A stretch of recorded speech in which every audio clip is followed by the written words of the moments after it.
give it a few seconds. Welcome, everyone. Welcome, everyone. So it's got the recording in progress now. So I'll just give it a few minutes for everybody to switch over between sessions. I see people showing up. Yeah. So welcome. Good morning. Good afternoon. I don't know. Good evening. It must be good evening as well, right? So it's always morning, afternoon, evening, or night somewhere in the world. And welcome to the government track at MapCamp 2022. All right, I see. Yeah, I think we've got a lot of people in the session now already. So I'm really happy to be kicking off today with a topic that's really close to my heart: designing better organizations. And joining us from Hamburg, Germany, is Susanne Kaiser, a software consultant and former CTO of Just Software, who specializes in building adaptive socio-technical systems. So, guten Morgen, Susanne, und vielen Grüßen. Welcome to MapCamp, and apologies for my, not so well practiced German. But I'm really glad to have you starting the day with us. So, welcome. Thank you so much. Thank you so much for the nice introduction, including German words. I really appreciate it. And welcome everyone to this talk about architecture for flow with Wardley Mapping, domain-driven design, and team topologies, and also the aspect of building teams with maps. So most initiatives that try to change or to optimize a system are usually directed at improving parts taken separately. They tend to focus on local optimization of the separate parts of the system. But from a system thinking lens, local optimization of separate parts will not improve the performance of the whole. Dr. Russell Eckhoff, one of the pioneers of the system thinking movement, stated that a system is more than the sum of its parts. It's a product of their interactions. So the way parts fit together determines the performance of a system, not on how they perform taken separately. And he also claimed that if the systemic nature of an organization or a system in general is ignored, the efforts of improving and changing that system are doomed to failure. And when we are building systems in general, we are facing the challenges between building the right thing and building the thing right. And building the right thing addresses effectiveness and addresses questions such as, how aligned is our solution to the users and business needs? Are we generating value for our customers? And have we understood the problem, and do we share a common understanding? Building the thing right, on the other hand, focuses on efficiency, for example, efficiency of our engineering practices. And it's not only crucial to generate value, but also being able to deliver that value to our customers. And how fast can we deliver changes, and how fast and easy can we make a change effective and adapt to new circumstances? So the one does not go without the other, but as Dr. Russell Eckhoff pointed out, doing the wrong thing right is not nearly as good as doing the right thing wrong. So by considering the whole and having effectiveness and efficiency in mind to build the right thing right, we need to have a holistic perspective to build adaptive systems. And one approach out of many that I would like to share with you today is combining the perspectives of business strategy with Wardley Mapping, software design and architecture with domain-driven design, and team organization with Team Topologies in order to design, build, and evolve adaptive sociotechnical systems that are optimized for fast flow of change.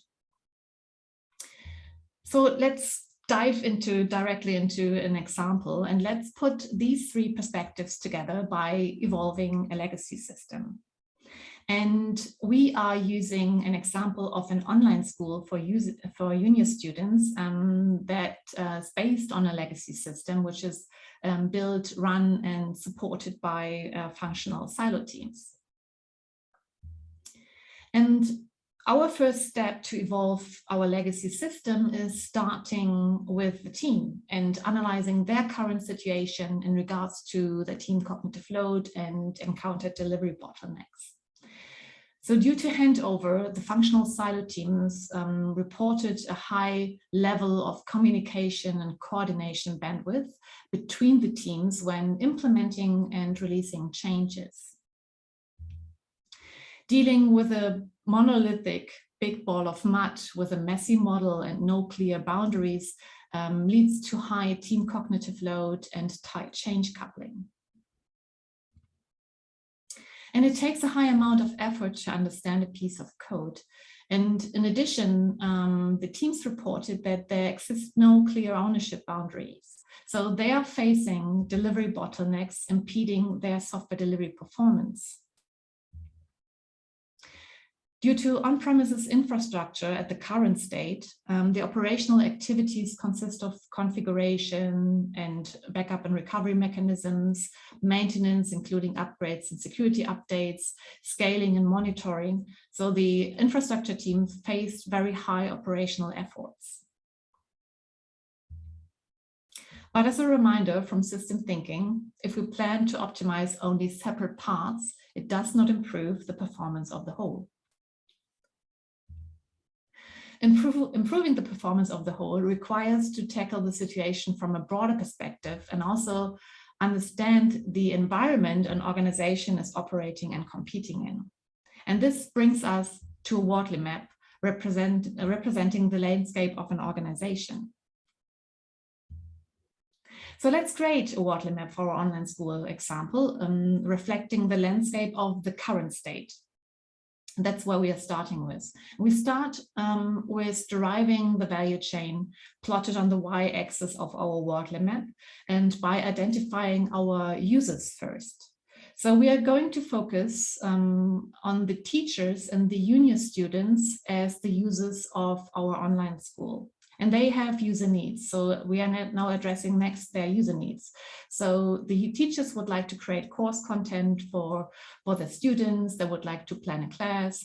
They would like to support the students during their studies and also evaluating their progress. And the students on the other side, they have the user needs of studying courses, requesting and receiving help during their studies, and also receiving evaluation feedback. And those teachers and students need to sign up and sign in as well. Next, we are identifying the components that fulfill the user needs directly or indirectly by facilitating other components in that value chain. So the components, the component that the teachers and the students are interacting directly with is at the current state, the online school component. So it's most visible to our users and it's located at the top of our value chain. So at this point, we are dealing with a monolithic big ball of mud as one single component at the current state that we are going to decompose later into modular components when we talk about the second perspective of domain-driven design. So at the current state, the online school component depends on infrastructure components such as search engine, data storage, message broker, SMTP server running on top of a compute platform, which is running on top of a virtual machine. So they are less visible to the users and are placed further down the value chain. Now, each of those components of our value chain are going to be plotted along an evolution axis on the x-axis going from left to right. So the online school component itself is reflecting a volatile component that is changing constantly and frequently and is providing, that's the one that's providing competitive advantage, and it shall go into the custom build evolution stage. And the more stable, mature, widespread infrastructure components can go into product and rental or commodity and utility evolution stage. And for each evolution stage, we can apply appropriate methods as one of the Wardley's doctrinal principles. Applying Wardley doctrinal principles in general enables an organization to be able to respond to changes quickly and enables an organization to absorb changes gracefully. And one of the doctrinal principles is using appropriate methods per evolution stage. And this means that we should build components in Genesis and custom build in-house, with preferably using agile methods, or using or buying off-the-shelf products, or using open source software solutions for components in product and rental evolution stage with preferably lean methods, or outsourcing components in commodity to utility suppliers, or using preferably Six Sigma methods.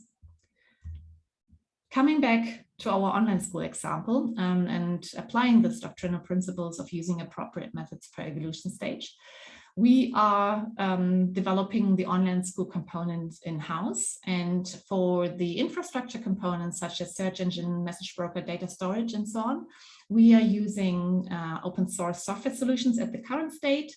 And the virtual machine component is provided by a server hosting provider as an off-the-shelf product. And we are using this map of the current state as a foundation for future discussions on evolving our legacy system, and including also the team perspective.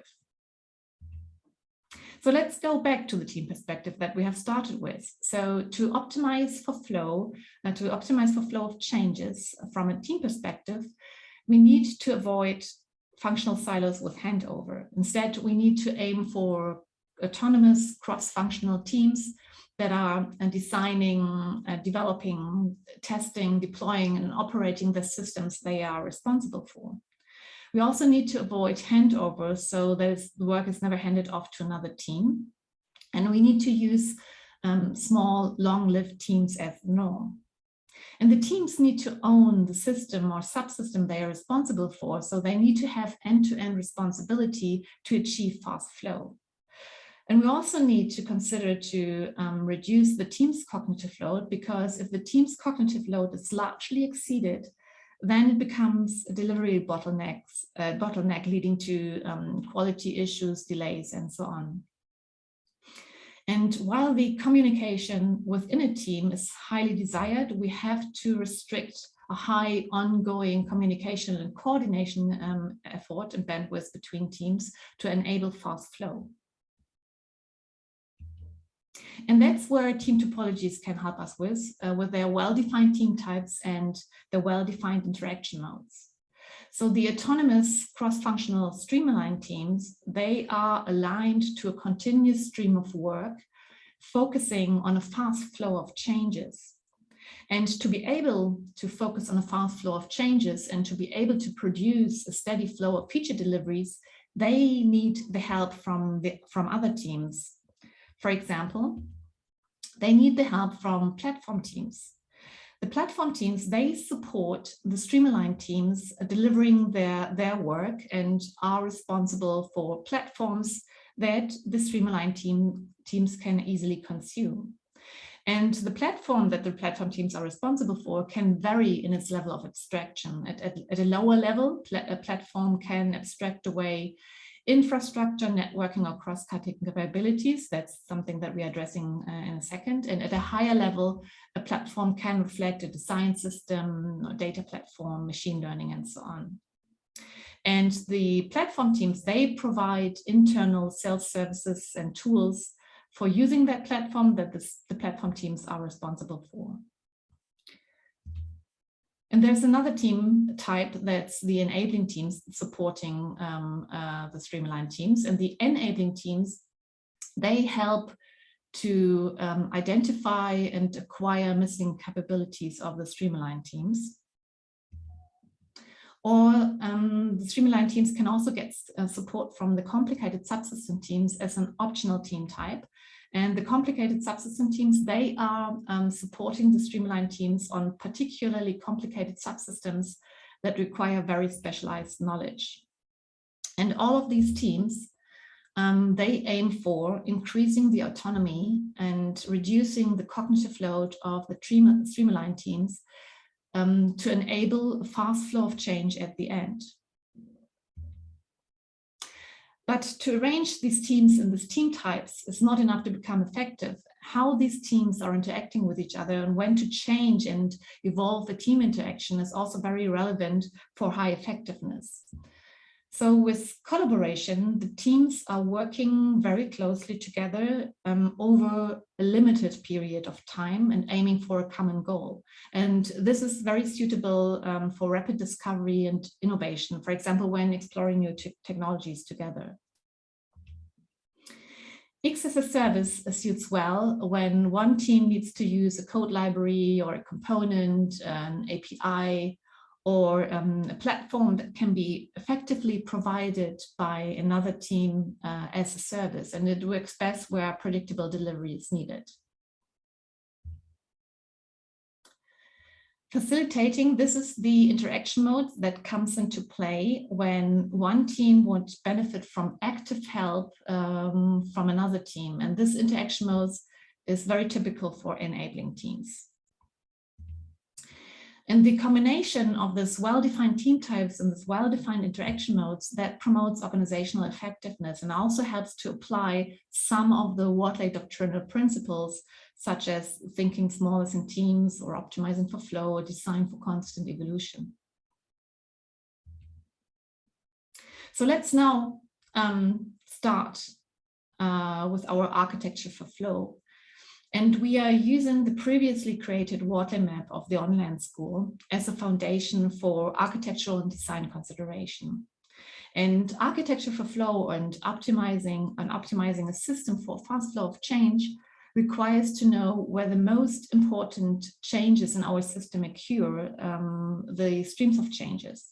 And the streams of changes, or the type of streams, they can differ from organization to organization, ranging from task, role, activity, geography, and customer segment-oriented stream types. So in the current online school example, we are focusing on the activity streams represented by the user needs of our Wardley map. And the user needs of creating course content, planning a class, evaluating students, and so on, they could be good candidates for activity-oriented streams of changes. And they need to be focused on when optimizing for flow. And the users and the user needs of our Wardley map not only represent the anchor of our map, but also represent the problem domain in the domain-driven design context. So understanding the problem domain and partitioning it into smaller modular components or into smaller parts, the subdomains, could then be the next step for our architecture for flow. And that's where I would like to bring in the second perspective of the software design with domain-driven design. So domain-driven design is about designing software based on domain models first proposed by Eric Evans. And a domain model represents the domain logic and business rules that are relevant to a specific area of the system. And DDD comes with a core statement: in order to build better software, we have to align its software design with the business domain, with the business needs and the business strategy.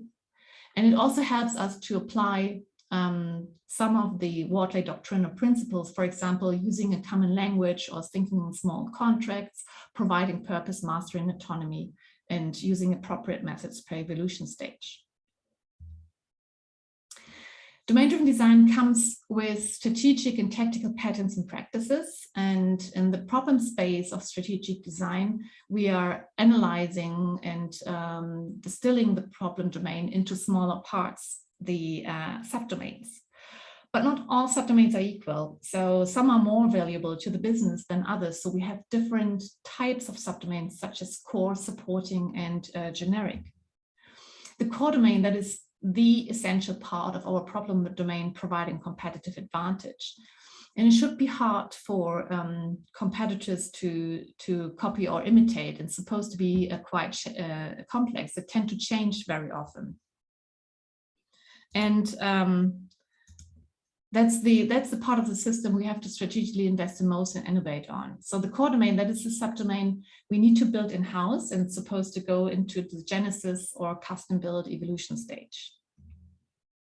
The supporting subdomain helps to support the core domain. It does not provide any competitive advantage. They tend to be quite simple, or simpler than the core domains, and they do not change as frequently as the core domains. So, and if possible, we should look out for buying off-the-shelf products or using open source software solutions. That goes then in the product and rental evolution stage. And if this is not possible, and if we have to custom build the supporting subdomains, then we should not invest heavily in that part of the system, because it does not provide competitive advantage. Generic subdomains, they are subdomains that many business systems have. For example, authentication or payment. So they aren't core and provide no competitive advantage, but businesses cannot work without them. So they are generally complex, but already solved by someone else. So buying off the shelf products or using open source software solutions or outsourcing to commodity suppliers should be applied for the generic subdomains. So there's no need for innovation here. And these different subdomain types gives us an indication where to prioritize the most development effort, and that is in the core domain providing competitive advantage. So let's go to our online school example and try to analyze their core supporting and generic subdomains. So in regards to our online school, the user needs of creating course content, planning a class, learning support, and studying courses, they fall into the resort of the core domain. And they provide competitive advantage, leading to a high level of differentiation. They embody complexity and tend to change often and are not widespread in every other business system, because this is supposed to be our differentiator. And it is the core domain that we will want to strategically invest in most, and where we are going to have the most opportunity for innovation.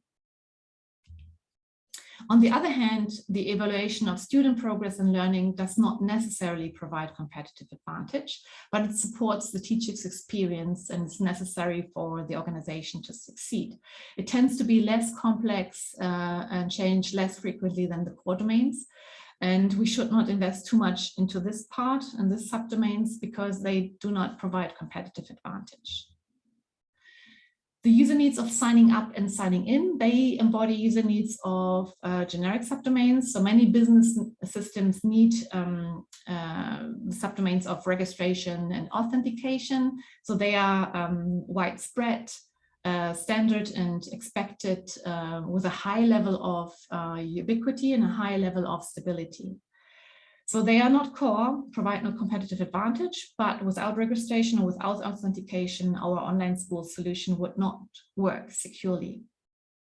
So they are generally complex, but already solved by someone else. So there exist several solutions on the market already, so that we have no need for innovation and strategic investment here.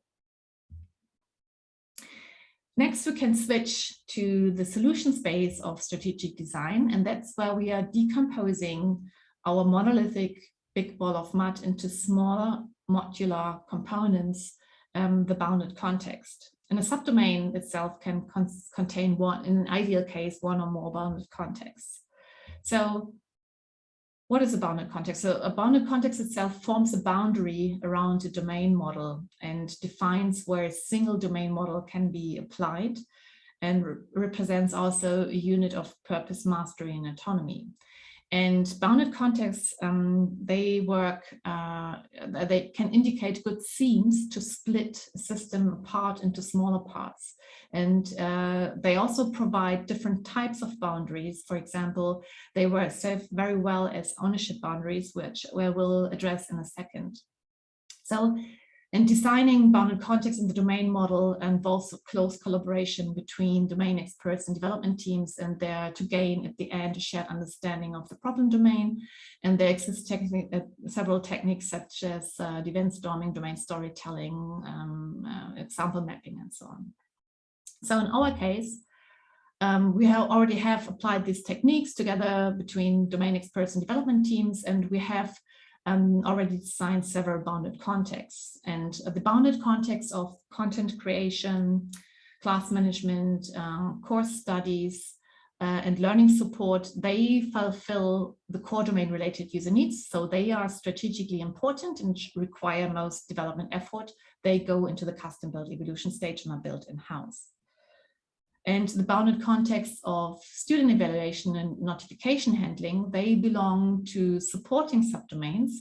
And there might exist several solutions on the market already, but the teams decided that a higher level of specialization is needed and to build them in-house. However, their development investment should not be too high because they are not providing competitive advantage.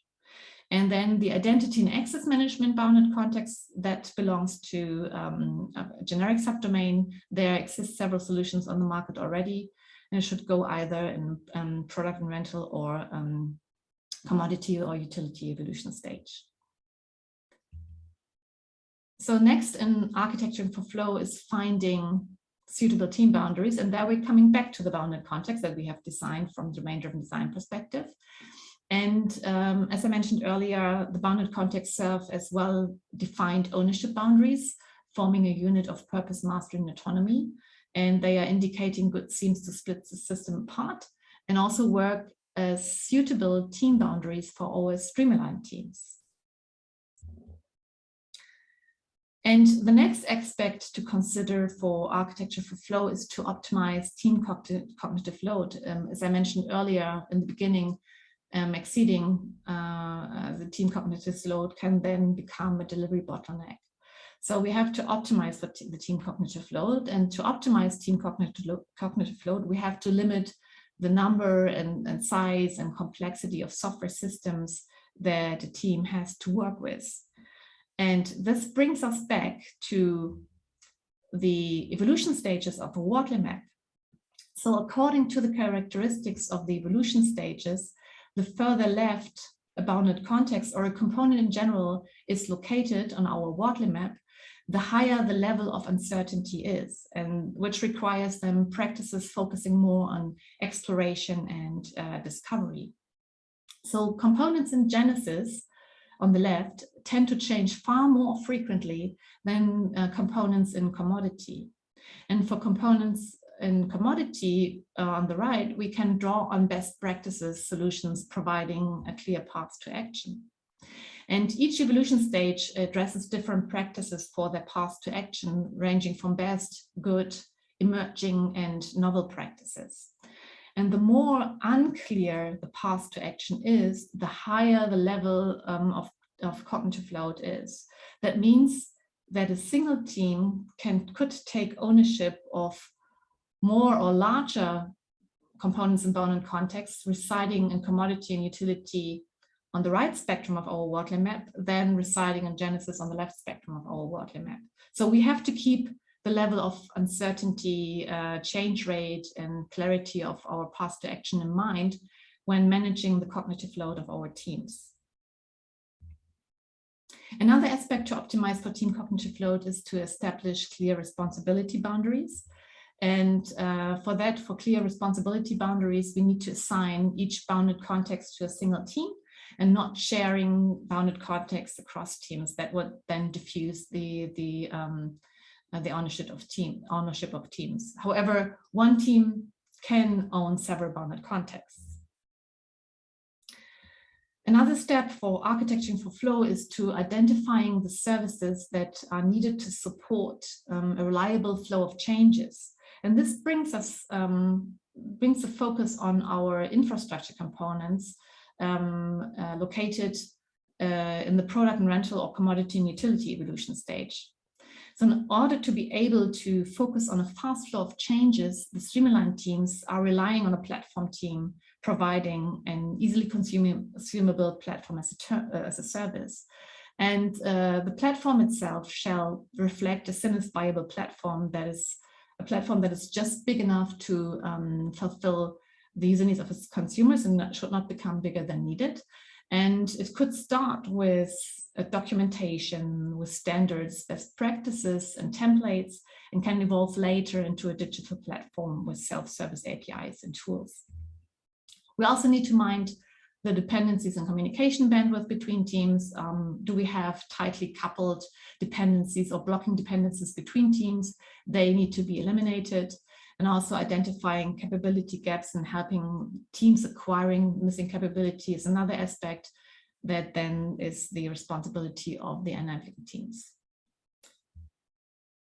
So the previous consideration might result in this illustrated team constellation as a first draft. So most teams in an organization shall be cross-functional, autonomous, streamlined teams with an end-to-end responsibility. So the 4 core domain related bounded contexts residing in custom build evolution stage are going to be split among 3 different streamline teams, and the supporting and generic subdomain related bounded context of this example is going to be handled by another streamline teams. And the infrastructure components will be taken care of by platform teams. And let's switch now to the platform team perspective and derive their corresponding value chain. So far we have created a value chain addressing the external users of our online school, the teachers and the students. But as mentioned earlier, in order to be able to focus on a continuous stream of changes, the streamline teams, they need to rely on a platform team or platform teams supporting them in their delivery of work. To support the streamline teams in the delivery of work, we can derive a value chain that reflects the streamline teams as the internal users of the service that the platform teams are providing. And the streamline teams, they have the user needs of building and testing and releasing and deploying and operating and monitoring the services or bounded contexts they are responsible for, and also to provision the infrastructure for the services. And to fulfill these user needs of the streamline teams, one scenario could be that the platform teams provide a variety of X as a services. For example, they could provide a pipeline as a service supporting the streamline teams in building, testing, releasing and deploying their services. And a pipeline as a service can be built on top of various other components, such as version control system, or CI/CD pipeline, a build server, test automation, and so on. And we can also blend, So another one is to operate and monitor a service. And the streamline teams require, for monitoring, operating their service, they require dashboards, alert mechanisms, observability capabilities, such as log management, metrics handling, distributed tracing.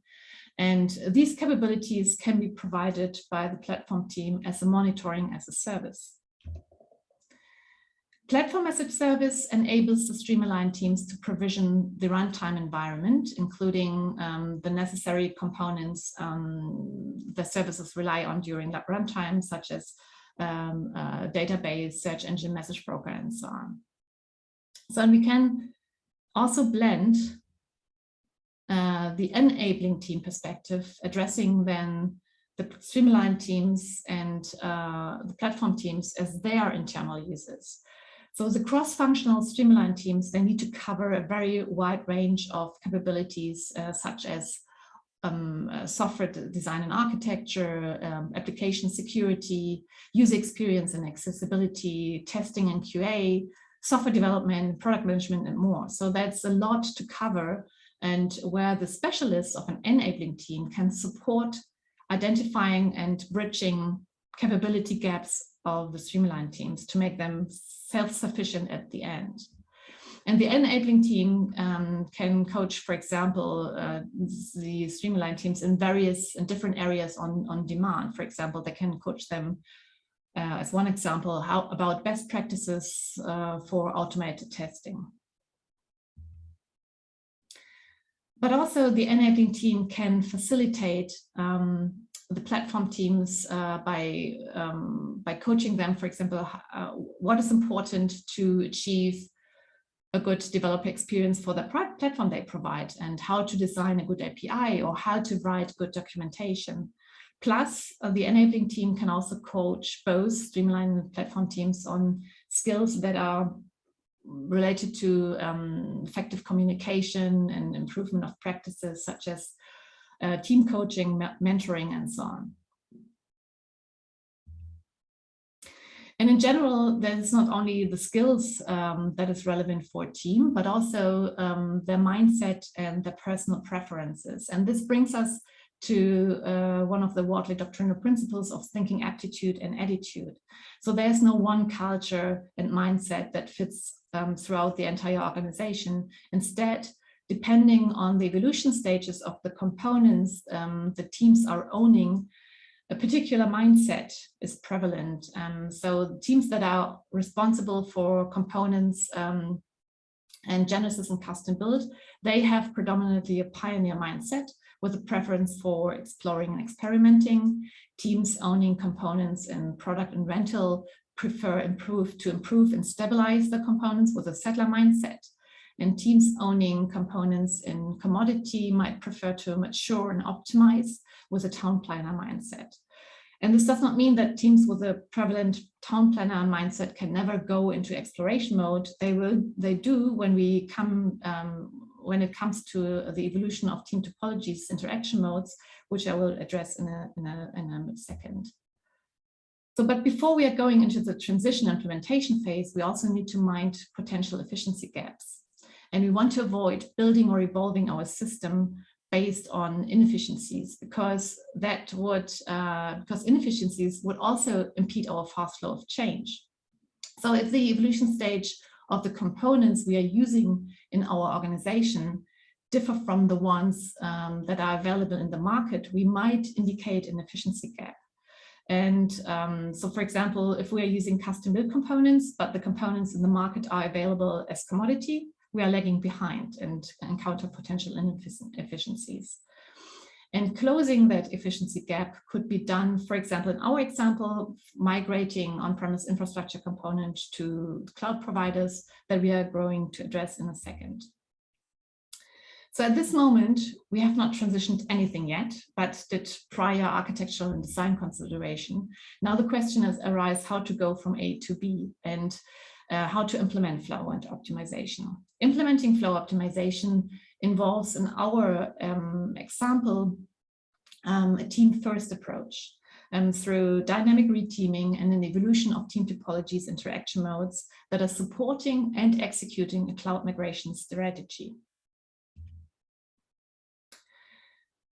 To close the previously mentioned efficiency gap, we are going to address the infrastructure components first while we are implementing flow optimization as a first step. And our plan is to migrate the on-premise infrastructure components to closed hosted services. So, and we can do this, since we are focusing on the infrastructure components, we can do this by forming first a platform team from members of the previous members of the previous backend and infrastructure teams. So we are following a team-first approach to start our implementation for flow optimization. And this new platform team is then starting the cloud migration journey. The new platform team is working on the site with the freedom to learn, explore, discover, and assess cloud migration strategies. And it determines the migration plan in this new platform. And in the example of the online school, we are starting with the replatforming cloud strategy. And with replatforming, we are modifying the underlying infrastructure by replacing on-premise infrastructure components with cloud-managed services while we keep the applications architecture the same. And we can do this replatforming, we can do this incrementally step by step. So that with replatforming, then we are at the end are offloading the management of infrastructure component to cloud providers and also reduce the operational efforts on our side and also improve the performance, scalability, and elasticity of our infrastructure. And once the on-premises infrastructure were fully migrated to the cloud environment through replatforming, the remaining infrastructure team from the functional silo teams and the first form platform team, they can now merge into a joint platform team, sharing their knowledge. And this merged platform team can split later into smaller teams if this is applicable. So far, we have replatformed our infrastructure components, making them more efficient, but we also want to modernize our monolithic big ball of mud and eliminate their related bottlenecks. And this brings us to the next level of cloud migration by refactoring the application's architecture. And this typically involves breaking down the application into smaller components, and where we can blend in then the domain-driven design bounded contexts. So in our example of the online school, we want to break our monolithic big ball of mud apart by incrementally decomposing it into the previously designed bounded contexts. And to start this refactoring journey, we are forming first streamline teams from members of the previous front-end and back-end teams.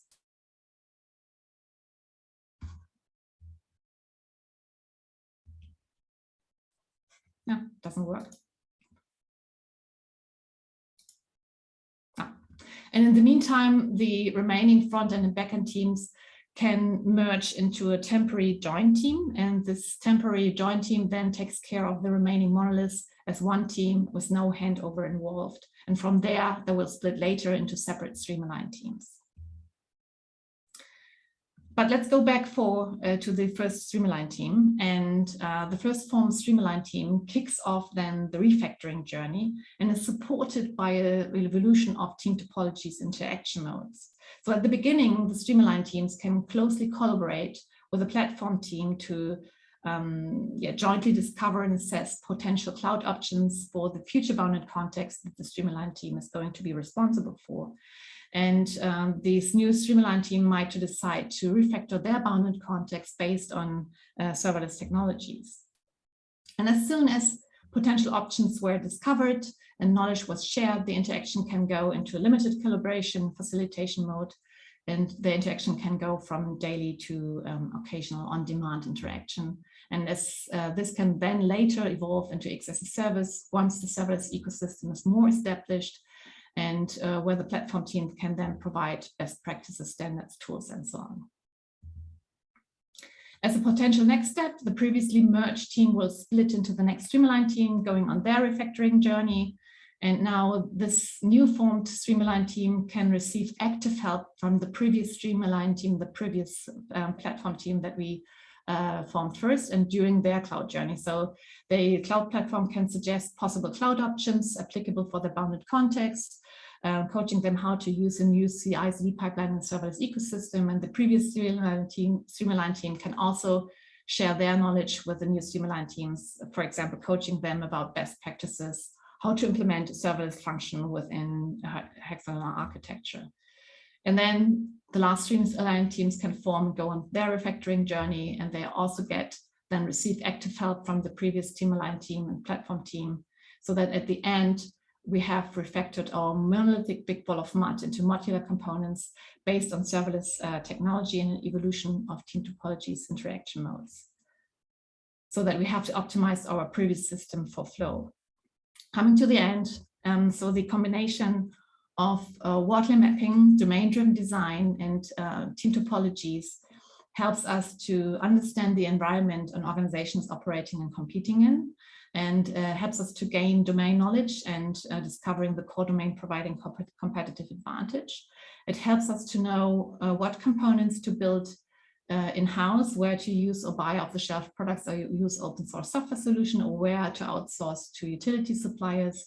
It helps us to decompose our problem domain into modular components, the bounded context, and helps us to align the teams and evolving their interactions to the system we are building, the strategy we are planning, and helps us to identify potential efficiency gaps and eliminate bottlenecks and increase the software delivery performance so that we are able to respond to changes quickly and absorb changes gracefully. So the combination of these three perspectives provides a very powerful, in my opinion, a powerful holistic tool set to design, build, and evolve adaptive sociotechnical systems that are optimized for a fast flow of change and with a focus on improving the performance of the system as a whole.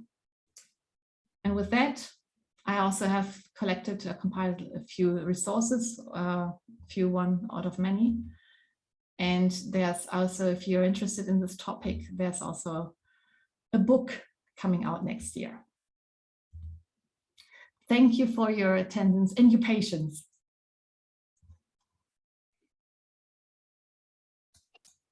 Brilliant. Oh, thank you so much, Susanna. That was great. That was great. It was fascinating to see how you were weaving these three topics together.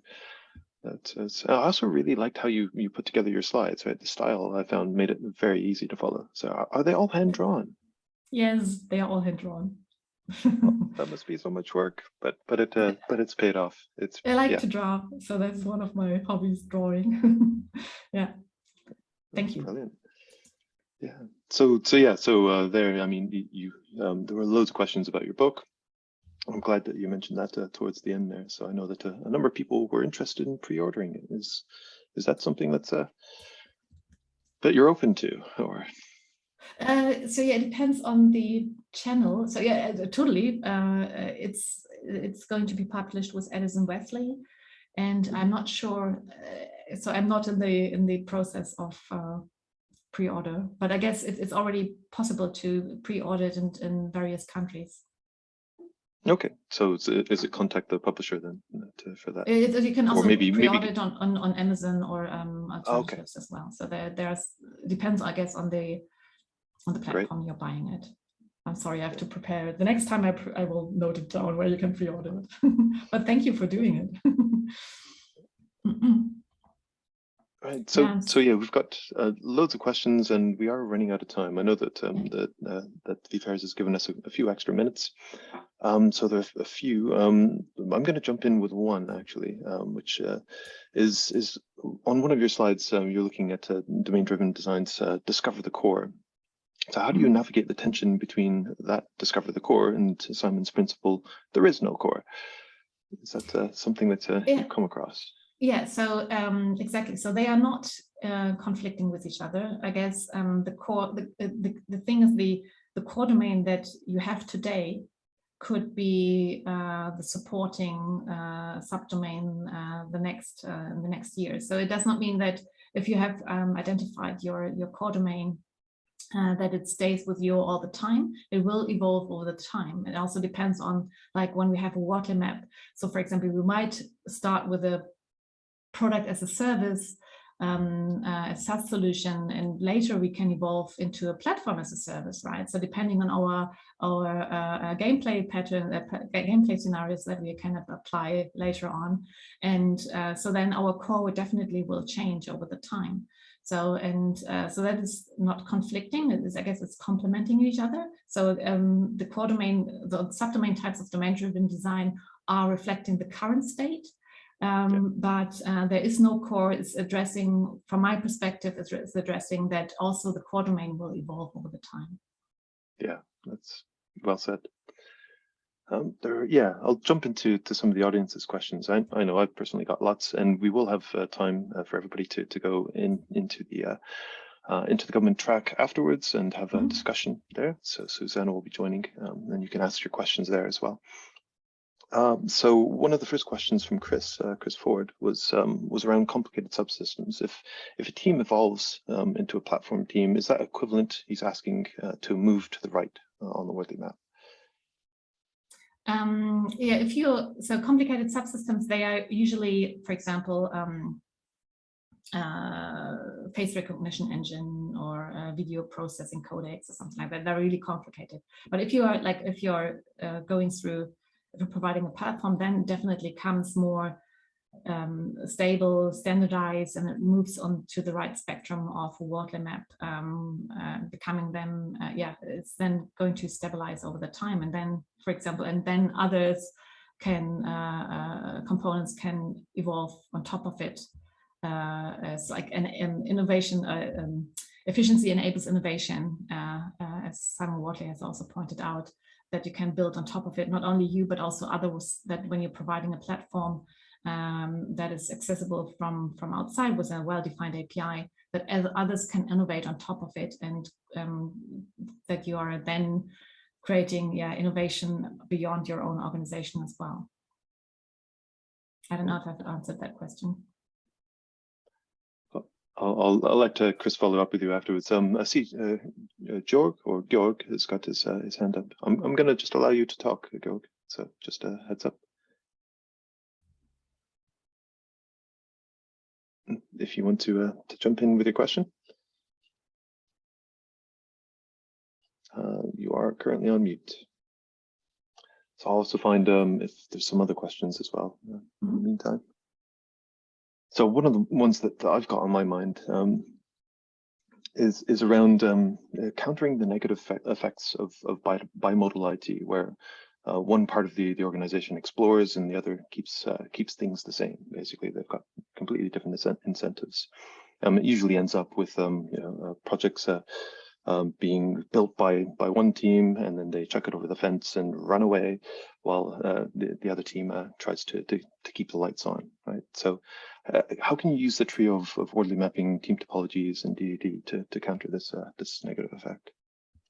Yeah, I mean, so it's like that the as Wardley Mapping also suggests, like to think aptitude and attitude, that I briefly covered during my talk as well, is that we have different mindsets in place in our organization. So like some of them like more to experiment and explore, and also to the other was like to stabilize and improve, or mature and optimize the system. And I guess depending on your mindset, that can also evolve over the time. Like when you start, you would like to have a stable environment, and the more experience you're gaining, the more explorative you become. And it's also possible that that we have these teams with a prevalent mindset in our heads, or consider this when we are building teams, like that the teams around Genesis and custom build components should have more rather this exploring, the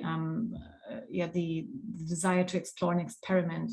And I guess throwing products over the fence is nothing like, it's not a daily handover that you have, but it's a product that evolves through the evolution stages. It's usually a matter of years, right? It's not like that you are, it takes longer than just, it's not a daily handover that you're then addressing. But also from the Team Topologies perspective is to avoid handovers, and also to provide then, for example, an API or that other teams can use your service, your bounded context, without constantly requesting how to use it. Yeah, and other things I think you touched on were around having cross-functional teams that are small, stable, and long-lived, right? So yeah, so they're so if you pull the operations within the service, if you will, then then of course, both like the so definitely it's a cross-functional team that you're not handing over it to the ops team then later on. So that's where the DevOps movement came in, and that they are self-sustained, have this capabilities to do it by themselves, and getting coached only if they have, by enabling teams, if there are some capabilities are missing. Joe, did you want to unmute and ask your question?